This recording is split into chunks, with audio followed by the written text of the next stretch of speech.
don't know how many hundreds of thousands of people have seen it on YouTube and other online locales. Total audience for our viewing of it here Monday, roughly 2 million. Thus, the circa 1990 vintage Billo Inside Edition meltdown probably deserves more analysis. Our number one story tonight, O'Reilly's own explanation in the inside of, and I don't believe anybody's ever tried this before on TV, a body language expert. First, a little refresher. That's tomorrow, and that is it for us today. Okay, I don't know whatever it is, it's not right on the teleprompter. I don't know what that is. I've never seen that. No, there it is. We are going to do Sting, yeah. Okay, but now I can't read it. There's no words on it. Okay. Ready? Sure. There's no words there. To play us out. What does that mean? To play us out. Sting is going to do. It's a video. Sting video. What is for credits? I don't know what that means. To play us out. What does that mean? To end the show? Yeah. Yeah. All right, go. In 5, 4, 3. That's tomorrow, and that is it. Okay. In 5, 4, 3. That's tomorrow, and that is it for us today. And we will leave you with a. I can't do it. Okay. We'll do it live. Okay. No. We'll do it live. Do it live. I'll write it, and we'll do it live. Thing sucks. In 5, 4, 3. That's tomorrow, and that is it for us today. I'm Bill O'Reilly. Thanks again for watching. We'll leave you with Sting and a cut off his new album. Take it away.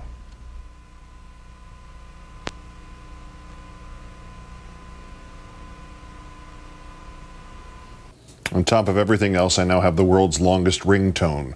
As promised, O'Reilly's painfully lighthearted explanation from last night's Factor.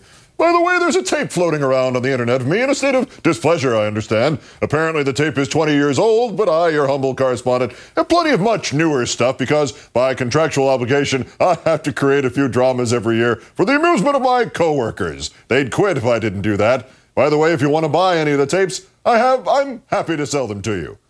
Yeah, when he created a drama over at Fox during an interview with Jeremy Glick, whose dad died in the World Trade Center, some Fox employees thought they were going to have to call the cops to restrain Billo's drama. We can only imagine what happened today when last night's ratings came in and O'Reilly's program found itself tied in the 25 to 54-year-old demographic ratings that he himself calls the key with Countdown. Bill, why are you all red? Now let's bring in, as promised, our very own body language expert, Stacey Grenrock Woods. Thank you for your time tonight. It's my pleasure. Clearly, Mr. O'Reilly is in a pickle in this video. He seems to be having difficulty reading and also comprehending words that are right in front of him. But since you are the expert on nonverbal cues, let's focus on the nonverbal stuff. He remains stiff during the first part of the exchange with the off-camera producer. Then he begins to wave or flick his hand at the camera. But what is that? The waving and the flicking. What does that tell us?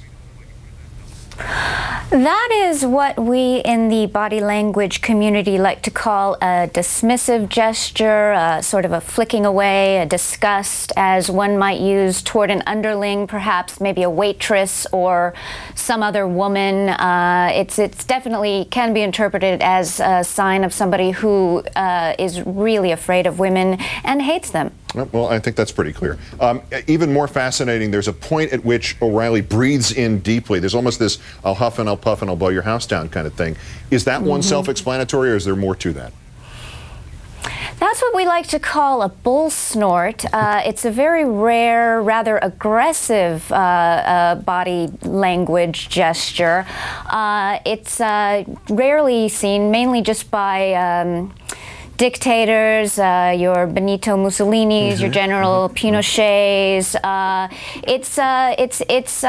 You know, you want to stand clear. He could charge at any moment, and you wouldn't want to make any sudden gestures, especially if you're a woman, because there's a lot of aggression there. This is a person who's very aggressive toward women. It seems to be a recurring theme here that there might be some problems with aggression towards women. Does that turn up in this other? I mean, this thing I noticed was very curious. He looks at his watch in the middle of this thing. Is that as obvious as it seems? Is it some sort of secret language that say, look, I'm late, or has he stolen the watch, or is there something else going on out there? Well, with most people, that would be a gesture of look, I'm late, look at the time. But with here, you know, you know, it's not necessarily he has a date or anything like that. It's more of a, he's trying to tell us that his time is very important. He doesn't have time for silly TV lingo. He doesn't need to know it. He needs to get on with it. He needs to go find some women. And possibly loofahs. This appears to me, anyway, to be the pièce de résistance at the end when he stands up, sits down, gestures a great deal more. His hair bobs. He kind of anticipates Conan O'Brien's hair of the present day. Right. But you know this best. Can you break all that sequence down for us? Well, that's something that we generally call marking territory, or in this case, he's possibly spraying his territory. He's basically saying, this is my jacket, this is my chair, this is my desk, my woman, my chair, my desk, me, I am superior, I have the power. And at the end of this thing with throwing the jacket off, is he doing that because he doesn't like the jacket? He's hot. He's getting ready to rumble. The jacket needs dry cleaning. He's just seen Andrea Macris in the hallway. What does it mean?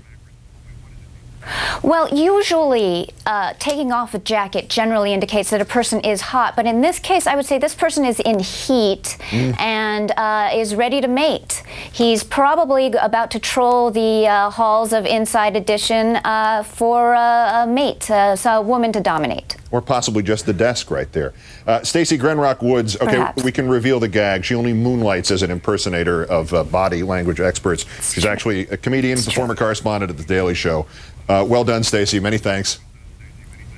Thank you. Doctor, that's countdown for this, the 1,841st day since the declaration of mission accomplished in Iraq. I'm Keith Olbermann. Good night and good luck.